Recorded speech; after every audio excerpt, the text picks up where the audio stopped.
The Tale of 7 Remedies for a Lean Purse. I think this entire chapter is written as a royal proclamation from the king to his subjects, and it's basically a story that goes through 7 lessons. Royal proclamation, that all men may have wealth. Heed ye, my people, the command of thy king. Babylon, our beloved city, is the richest in all the world. Of gold it possesses wealth untold. Because a few of our worthy citizens do know the laws of wealth, they have grown exceedingly rich. Because the many of our citizens do not know the laws of wealth, they remain poor. Therefore, that all my faithful subjects may learn the laws of wealth and be able to acquire gold, have I commanded the wisdom of the wealthy to be taught to all my people. Be it known that I, your king, have set aside 7 days to be devoted to the study of the laws of wealth. Upon the 17th day of the first moon do I command all my loyal subjects to seek the teachers I have appointed in every part of our city, that each and all may share justly in the rich treasures of Babylon. Heed ye, my people, the command of thy king. The glory of Babylon endures. Down through the ages its reputation comes to us as the richest of cities, its treasures as fabulous. Yet it was not always so. The riches of Babylon were the results of the money wisdom of its people. They first had to know how to become wealthy. When the good king Sargon returned to Babylon after defeating his enemies, the Elamites, he was confronted with a serious situation. The royal chancellor explained it to the king thus. After many years of great prosperity, so this is the royal chancellor speaking, after many years of great prosperity brought to our people because your majesty built the great irrigation canals and the mighty temples to God, now that these works are completed, the people seem unable to support themselves. The laborers are without employment. The merchants have few customers. The farmers are unable to sell their produce. The people have not enough gold to buy food. But where has all the gold gone that we spent for these great improvements? So this is switched. So now it's the king talking. But where has all the gold gone that we spent for these great improvements? Demanded the king. The chancellor speaking. It has found its way, I fear, responded the chancellor, into the possession of a few very rich men of our city. It filtered through the fingers of most of our people as quickly as the goat's milk goes through the strainer. Now that the stream of gold has ceased to flow, most of our people have nothing to show for their earnings. The king was thoughtful for some time. Then he asked, why should so few men be able to acquire all the gold? Now, Chancellor speaking. Because they know how, because they know how, replied the Chancellor. One may not condemn a man for succeeding because he knows how. Neither may one with justice take away from a man what he has fairly earned to give to men of less ability. Now the king speaking. But why, demanded the king, should not all the people learn how to accumulate gold and therefore become themselves rich and prosperous? Quite possible, Your Excellency. But who can teach them? Certainly not the priests, because they know not of money-making. Who knows best? So now the king speaking. I should have done. Who knows best in all our city how to become wealthy, Chancellor? Asked the king. Thy question answers itself, Your Majesty. Who has amassed the greatest wealth in Babylon? Well said, my able Chancellor. It is Arcad. He is the richest man in Babylon. Bring him before me on the morrow. Upon the following day, as the king had decreed, Arcad appeared before him, straight and sprightly, despite his 80 years and 10. Arcad, spoke the king, Is it true thou art the richest man in Babylon? So it is reported, your majesty, and no man disputes it. How becamest thou so wealthy? By taking advantage of opportunities available to all citizens of our good city. Thou hadst nothing to start with? Only a great desire for wealth. Besides this, nothing. Arcad, continued the king, our city is in a very unhappy state, because a few may know how to acquire wealth and therefore monopolize it, while the mass of our citizens lack the knowledge of how to keep any part of the gold they receive. It is my desire that Babylon be the wealthiest city in the world.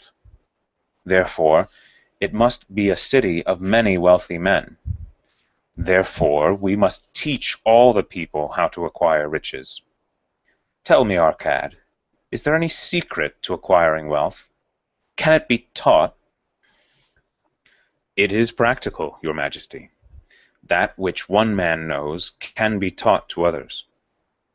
The king's eyes glowed. Arcad, thou speakest the words I wish to hear.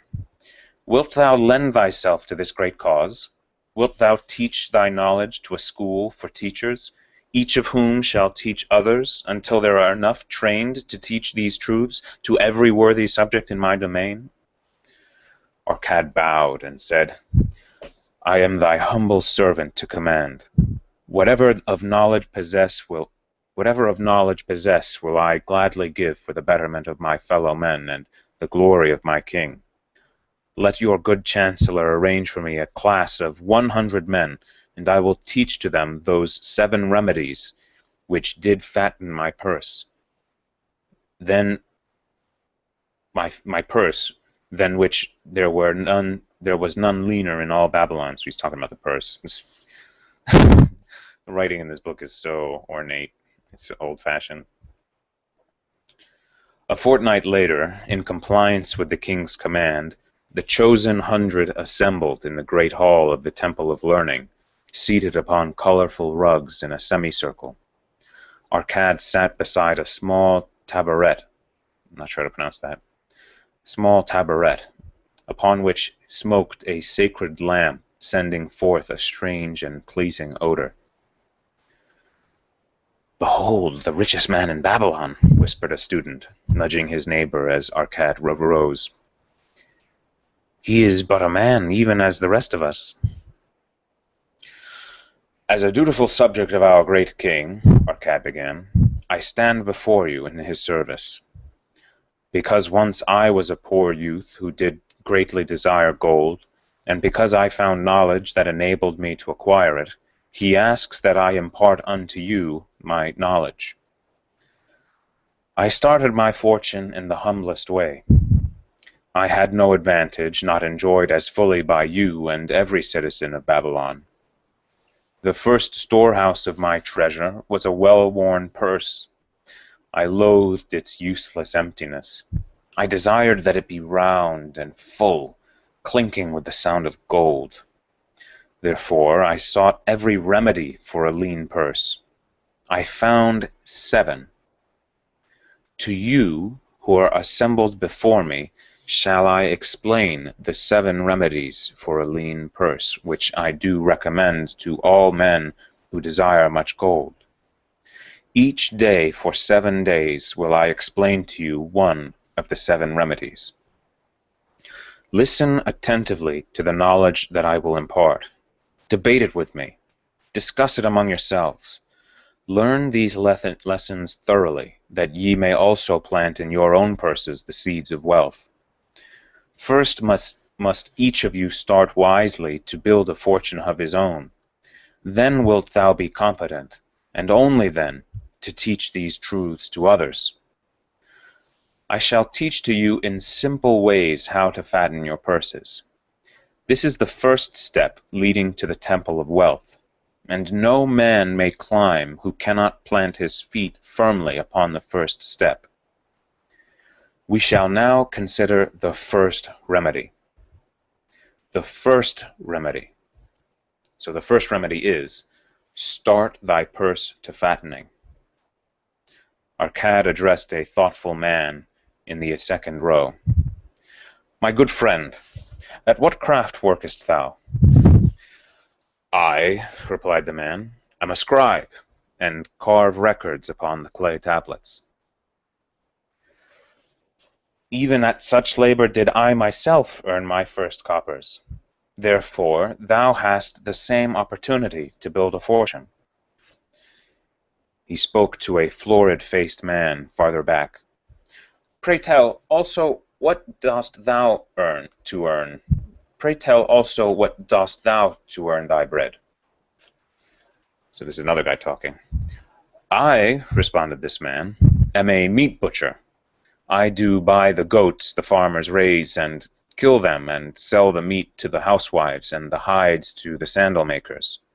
And now this is Arcad. Because thou dost also labor and earn, thou hast every advantage to succeed as I did possess. In this way did Arcad proceed to find out how each man labored to earn his living. When he had done questioning them, he said, Now, my students, ye can see that there are many trades at which men may earn coins. Each of the ways of earning is a stream of gold from which the worker doth divert by his labors a portion to his own purse. Therefore, into the purse of each of you flows a stream of coins, large or small, according to his ability. Is it not so? Thereupon they agreed that it was so. Then, continued Arcad, if each one of you desireth to build himself a fortune, is it not wise to start by utilizing that source of wealth which he has already established? To this they agreed. Then Arcad turned to a humble man who had declared himself an egg merchant. If thou select one of thy baskets, and put into it each morning 10 eggs, and take out from it each evening 9 eggs, what will eventually happen? Well, it will become in time overflowing. Why? Well, because each day I put in one more egg than I take out. Arcad turned to the class with a smile. Does any man here have a lean purse? First they looked amused, then they laughed. Lastly they waved their purses in jest. All right, he continued. Now I shall tell thee the first remedy I learned to cure a lean purse. Do exactly as I have suggested to the egg merchant. For every 10 coins thou placest within thy purse, take out for use but 9. Thy purse will start to fatten at once, and its increasing weight will feel good in thy hand, and bring satisfaction to thy soul. Deride not what I say because of its simplicity. Truth is always simple. I told thee I would tell how I built my fortune. This was my beginning. I too carried a lean purse, and cursed it because there was not within to satisfy my desires. But when I began to take out from my purse but 9 parts of 10 I put in, it began to fatten. So will thine. Now I will tell a strange truth, the reason for which I know not. When I ceased to pay out more than 9/10 of my earnings, I managed to get along just as well. I was not shorter than before. Also, ere long, did coins come to me more easily than before. Surely it is a law of God that unto him who keepeth and spendeth not a certain part of all his earnings shall gold come more easily. Likewise, him whose purse is empty does gold avoid. Him whose purse is empty does gold avoid. What desirest thou the most? Is it the gratification of thy desires of each day, a jewel, a bit of finery, better raiment, more food, things quickly gone and forgotten? Or is it substantial belongings, gold, lands, herds, merchandise, income-bringing investments? The coins thou takest from thy purse bring the first, like the first group. The coins thou leavest within it will bring the latter. This, my students, was the first remedy I did discover for my lean purse. For each 10 coins I put in, to spend but 9. Debate this amongst yourselves. If any man proves it untrue, tell me upon the morrow when we shall meet again. The second remedy. I'm trying to wonder if I should. So the second remedy is control thy expenditures. So I guess this is the next day.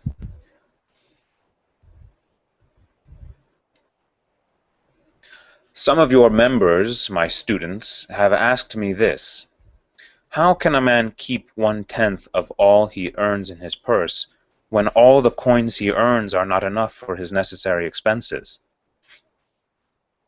So did Arcad address his students upon the second day. Yesterday, how many of thee carried lean purses? All of us, answered the class. Yet thou do not all earn the same.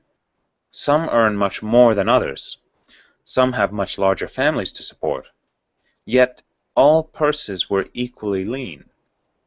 Now I will tell thee an unusual truth about men and sons of men. It is this, that what each of us calls our necessary expenses will always grow to equal our incomes unless we protest to the contrary. Confuse not thy necessary expenses with thy desires.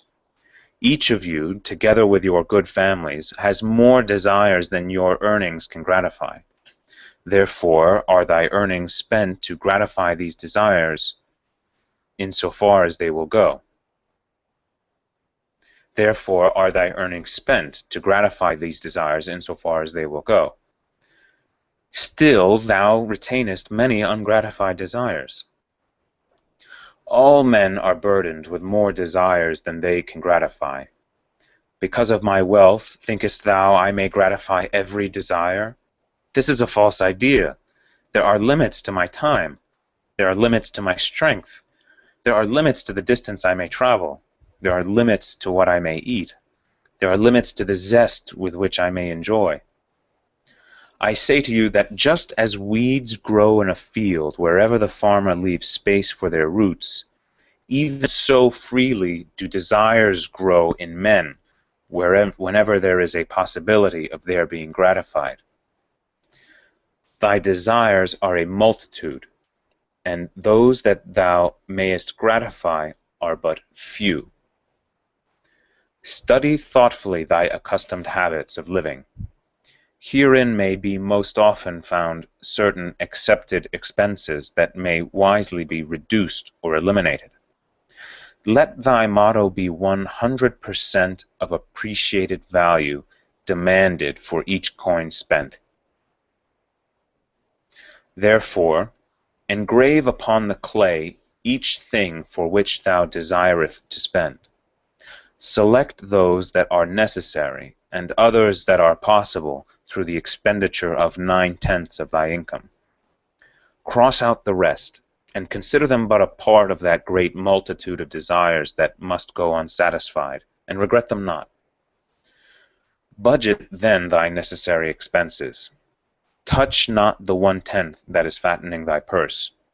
Let this be thy great desire that is being fulfilled.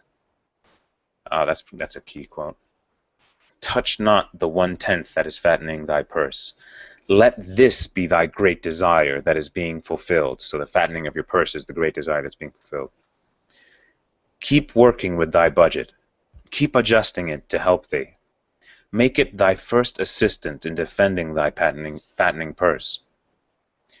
Hereupon one of the students, wearing a robe of red and gold, arose and said, "I am a free man. I believe it is my right to enjoy the good things of life. Therefore do I rebel against the slavery of a budget which determines just how much I may spend and for what." Let's see here.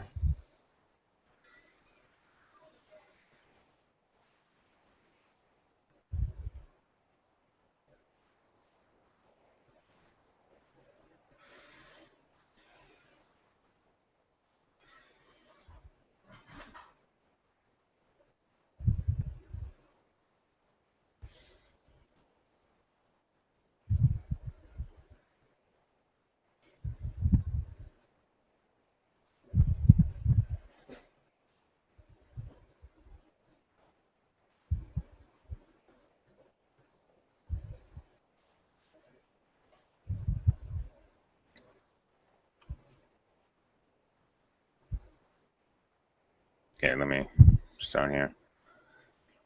Hereupon one of the students, wearing a robe of red and gold, arose and said, "I am a free man. I believe it is my right to enjoy the good things of life. Therefore do I rebel against the slavery of a budget which determines just how much I may spend and for what. I feel it would take much pleasure from my life and make me little more than a pack-ass to carry a burden." To him Arcad replied, "Who, my friend, would determine thy budget?" "I would make it for myself," responded the protesting one. "In that case, were a pack-ass to budget his burden, would he include therein and rugs and heavy bars of gold?" So let me repeat that. In that case, were a pack-ass to budget his burden, would he include therein and rugs and heavy bars of gold? Not so. He would include hay and grain and a bag of water for the desert trail. The purpose of a budget is to help thy purse to fatten. It is to assist thee to have thy necessities, and, in so far as attainable, thy other desires. It is to enable thee to realize thy most cherished desires by defending them from thy casual wishes. This is something that B.F. Skinner talks a lot about. Like a bright light in a dark cave, thy budget shows up the leaks from thy purse, and enable thee to stop them and control thy expenditures for definite and gratifying purposes. This, then, is the second remedy for a lean purse. Budget thy expenses that thou mayest have coins to pay for thy necessities, to pay for thy enjoyments, and to gratify thy worthwhile desires, without spending more than 9/10 of thy earnings. So that's the second one, is control your expenses. It's kind of like the same thing as the first one. Or I guess it's related. It's seriously related.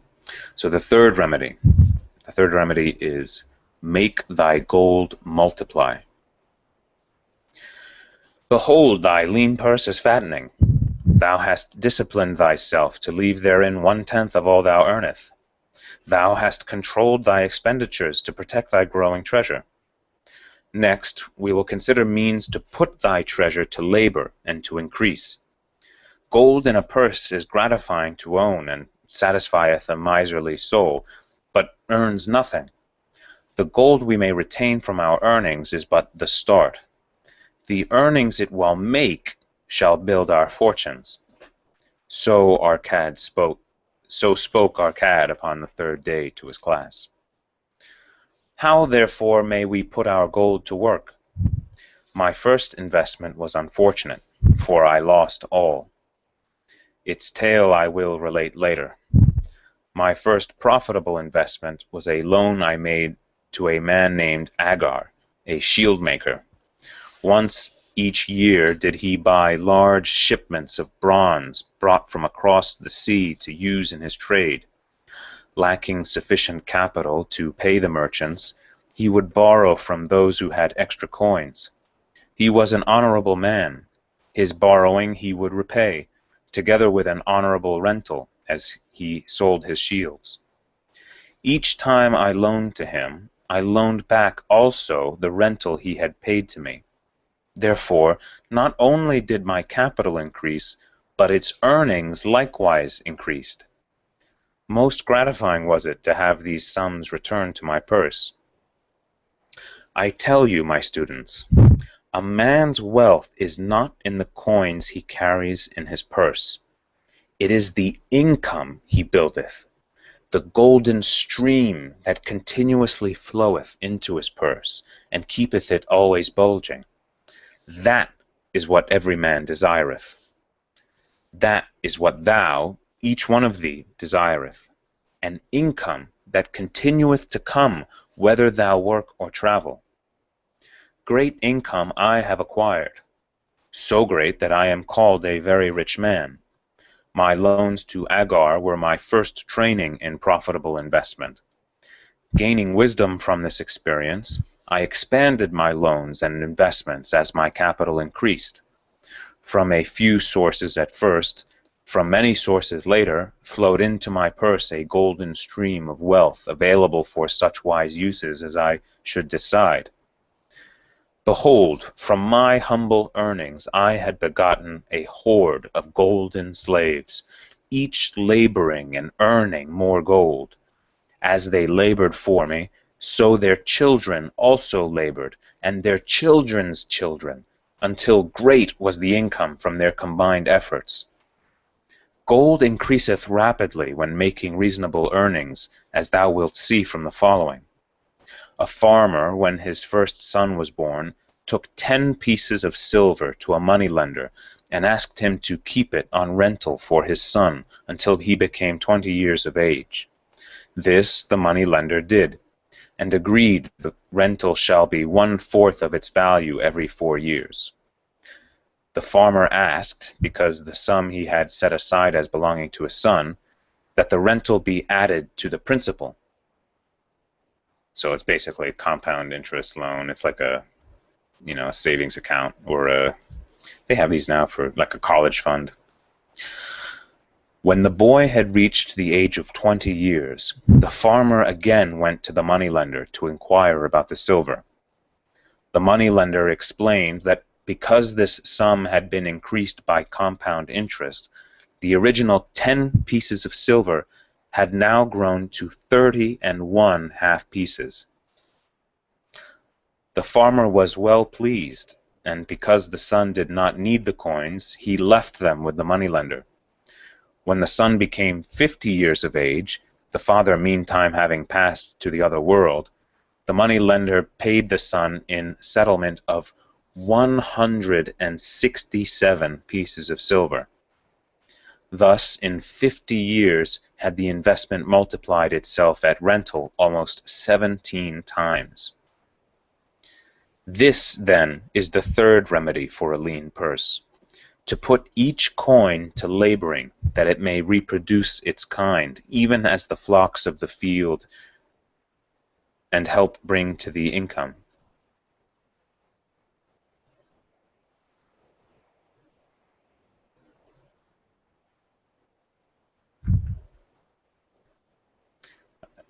I can't trust that this book is reproduced accurately, so I don't know what that sentence means. I don't. There seems to be something odd about that sentence. This, then, is the third remedy for a lean purse: to put each coin to laboring, that it may reproduce its kind, and help bring to thee income, a stream of wealth that shall flow constantly into thy purse. The fourth remedy: guard thy treasures from loss. Guard thy treasures from loss. Misfortune loves a shining mark. Gold in a man's purse must be guarded with firmness, else it be lost. Thus it is wise that we must first secure small amounts and learn to protect them before God entrusts us with larger. So spoke Arcad upon the 4th day to his class.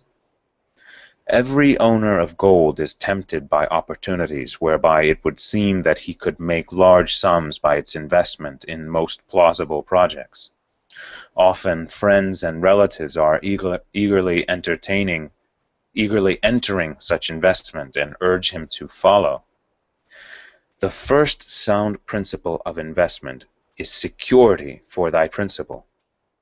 Is it wise to be intrigued by larger earnings when thy principal may be lost? I say not. The penalty of risk is probable loss. Study carefully before parting with thy treasure each assurance, that it may be safely reclaimed. Be not misled by thy own romantic desires to make wealth rapidly. Before thou loan it to any man, assure thyself of his ability to repay, and his reputation for doing so, that thou mayest not unfittingly be making him a present of thy hard-earned treasure. Before thou entrust it as an investment in any field, acquaint thyself with the dangers which may beset it. My own first investment was a tragedy to me at the time. The guarded savings of a year I did entrust to a brickmaker named Asmore, who was traveling over the far seas and in Tyre agreed to buy for me the rare jewels of the Phoenicians.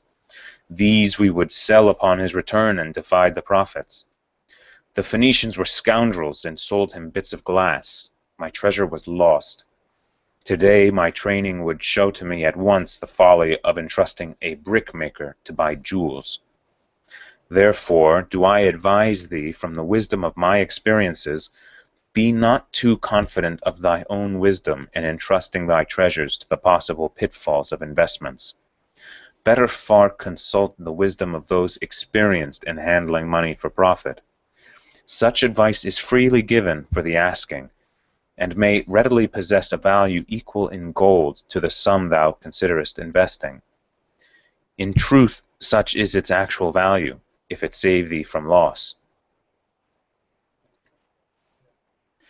This, then, is the fourth remedy for a lean purse, and of great importance if it prevent thy purse from being emptied once it has become well filled. Guard thy treasure from loss by investing only where thy principal is safe, where it may be reclaimed if desirable, and where thou wilt not fail to collect a fair rental. Consult with wise men. Secure the advice of men experienced in the profitable handling of gold. Let their wisdom protect thy from unsafe investment.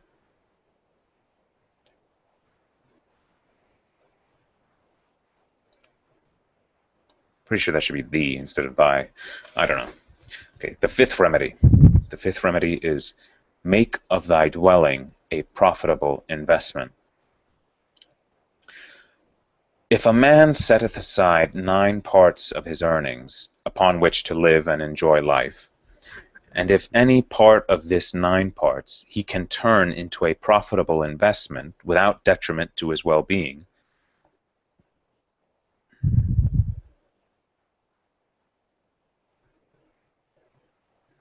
then so much faster will his treasures grow. So spake Arcad to his class at their 5th lesson. All too many of our men of Babylon do raise their families in unseemly quarters. They do pay to exacting landlords liberal rentals for rooms where their wives have not a spot to raise the blooms that gladden a woman's heart, and their children have no place to play their games except in the unclean alleys. No man's family can fully enjoy life unless they do have a plot of ground wherein children can play in the clean earth, and where the wife may raise not only blossoms, but good rich herbs to feed her family. To a man's heart it brings gladness to eat the figs from his own trees and the grapes of his own vines. To his own domicile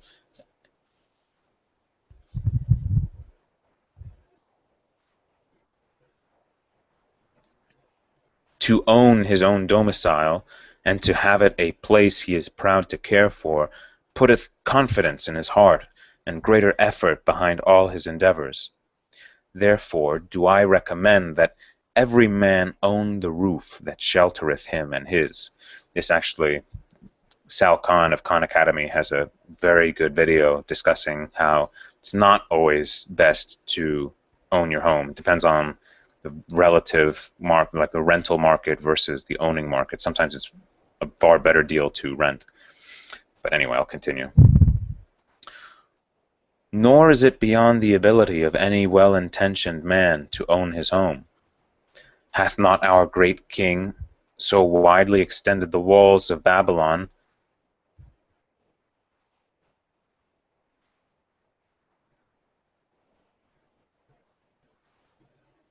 hath not, that's a question, but there's no question mark. Hath not our great king so widely extended the walls of Babylon that within them much land is now unused and may be purchased at sums most reasonable? Also, I say to you, my students, that the money lenders will gladly consider the desires of men who seek homes and lands for their families. Readily may thou borrow to pay the brickmaker and the builder for such commendable purposes, if thou can show a reasonable portion of the necessary sum which thou thyself hath provided for the purpose. Then, when the house be built,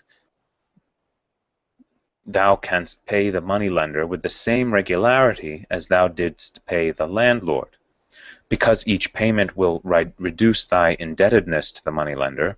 A few years will satisfy the loan. Then will thy heart be glad, because thou wilt own in thy own right a valuable property, and thy only cost will be the king's taxes. Also wilt thy good wife go more often to the river to wash thy robes, that each time returning she may bring a goatskin of water to pour upon the growing things. Thus come many blessings to the man who owneth his own house, and greatly will it reduce his cost of living, making available more of his earnings for pleasures and the gratification of his desires. This, then, is the fifth remedy for a lean purse. Own thy own home.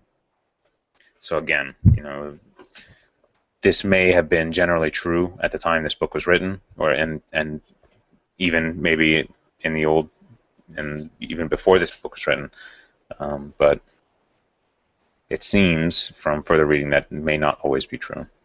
So the sixth remedy. The sixth remedy is ensure a future income. The life of every man proceedeth from his childhood to his old age.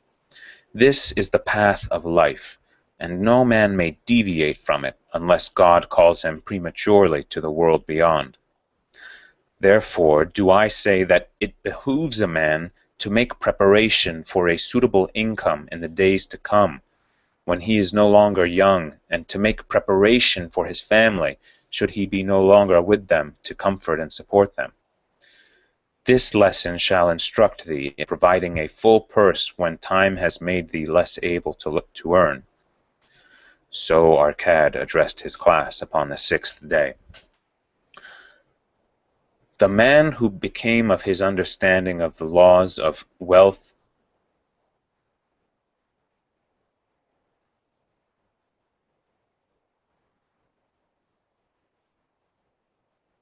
I don't know how to read this sentence, but I'm going to try.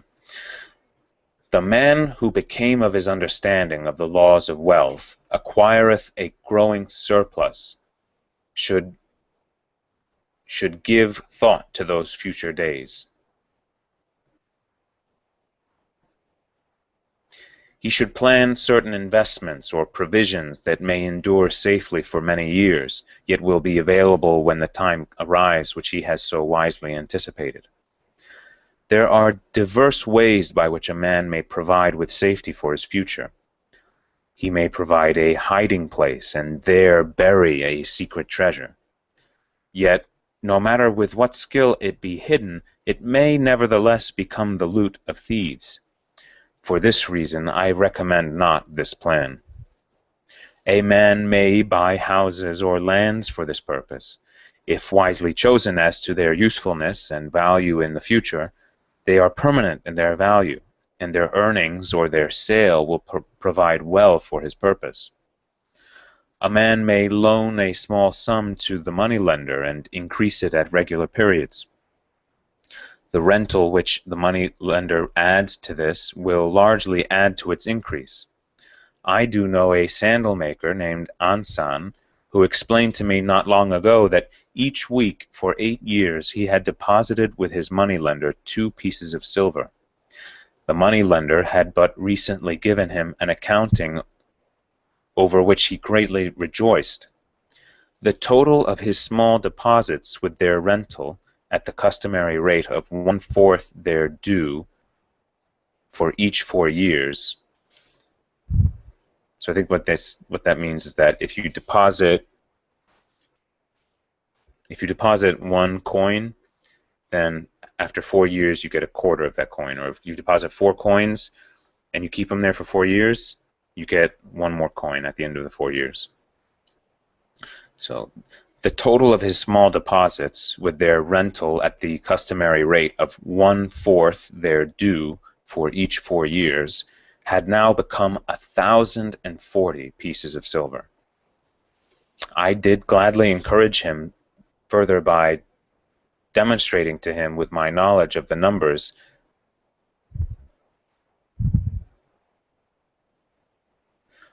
Let me start this again. I did gladly encourage him further by demonstrate. So there should be a space between these 2 words, further and by, but there's no space. So this ebook, I'm reading this on a Kindle. The ebook is not formatted very well, or it's not formatted perfectly, I should say. I did gladly encourage him further by demonstrating to him with my knowledge of the numbers that in 12 years more, if he would keep his regular deposits of but 2 pieces of silver each week, the moneylender would then owe him 4,000 pieces of silver, a worthy competence for the rest of his life. Surely when such a small payment made with regularity doth produce such profitable results, no man can afford not to ensure a treasure for his old age and the protection of his family, no matter how prosperous his business and his investments may be. I would that I might say more about this. In my mind rests a belief that some day wise thinking men will devise a plan to insure men against death, whereby many men pay in but a trifling sum regularly, the aggregate making a handsome sum for the family of each member who passeth to the beyond.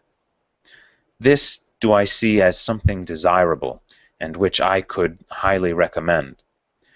But today it is not possible, because it must reach beyond the life of any man or any partnership to operate. It must be as stable as the king's throne. Some day do I feel that such a plan shall come to pass and be a great blessing to many men, because even the first small payment will make available a fortune for the family of a member should he pass on. So he's, alluding to life insurance. But because we live in our own day and not in the days which are to come, we must take advantage of those means and ways of accomplishing our purposes. Therefore do I recommend to all men that they, by wise and well thought out methods, do provide against a lean purse in their mature years. For a lean purse to a man no longer able to earn, or to a family without its head, is a sore tragedy. This, then, is the 6th remedy for a lean purse. Provide in advance for the needs of thy growing age and the protection of thy family. So, the 7th remedy, increase thy ability to earn. This day do I speak to thee, my students, of one of the most vital remedies for a lean purse. Yet I will talk not of gold, but of yourselves, of the men beneath the robes of many colors who do sit before me. I will talk to you of those things within the minds and lives of men which do work for or against their success. So did Arcad address his class upon the 7th day. Not long ago came to me a young man seeking to borrow. When I questioned him the cause of his necessity, he complained that his earnings were insufficient to pay his expenses. Thereupon I explained to him, this being the case, he was a poor customer for the moneylender, as he possessed no surplus earning capacity to repay the loan. What you need, young man, I told him, is to earn more coins. What dost thou to increase thy capacity to earn? All that I can do, he replied. 6 times within 2 moons I have approached my master to request my pay be increased, but without success. No man can go oftener than that. We may smile at his simplicity. Before Arcad was speaking as the young man, and now Arcad is speaking to his students about the young man. We may smile at his simplicity, yet he did possess one of the vital requirements to increase his earnings. Within him was a strong desire to earn more, a proper and commendable desire. Preceding accomplishment must be desire. Thy desires must be strong and definite. General desires are but weak longings. For a man to be rich is of little purpose. For a man to wish to be rich is of little purpose. For a man to desire 5 pieces of gold is a... Let me read this again. For a man to wish to be rich is of little purpose. For a man to desire 5 pieces of gold is a tangible desire, which he can press to fulfillment. After he has backed his desire for 5 pieces of gold with strength of purpose to secure it, next he can find similar ways to obtain 10 pieces, and then 20 pieces, and later 1,000 pieces, and behold, he has become wealthy. In learning to secure his one definite small desire, he hath trained himself to secure a larger one. This is the process by which wealth is accumulated. First in small sums, then in larger ones as a man learns and becomes more capable. Desires must be simple and definite. They defeat their own purpose should they be too many, too confusing, or beyond the training to accomplish. As a man perfecteth himself in his calling, even so doth his ability to earn increase.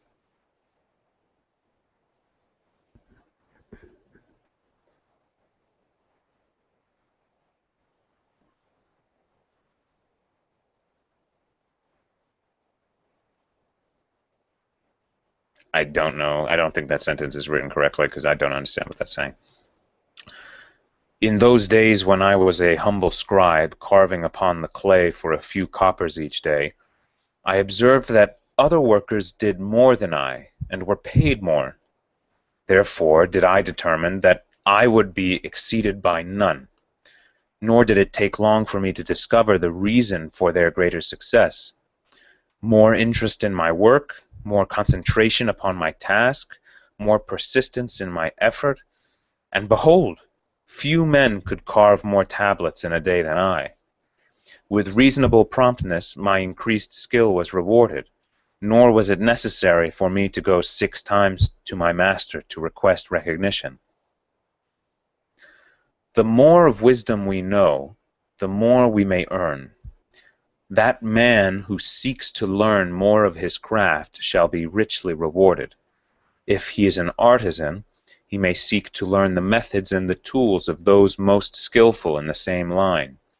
If he laboreth at the law or at healing, he may consult and exchange knowledge with others of his calling. If he be a merchant, he may continually seek better goods that can be purchased at lower prices.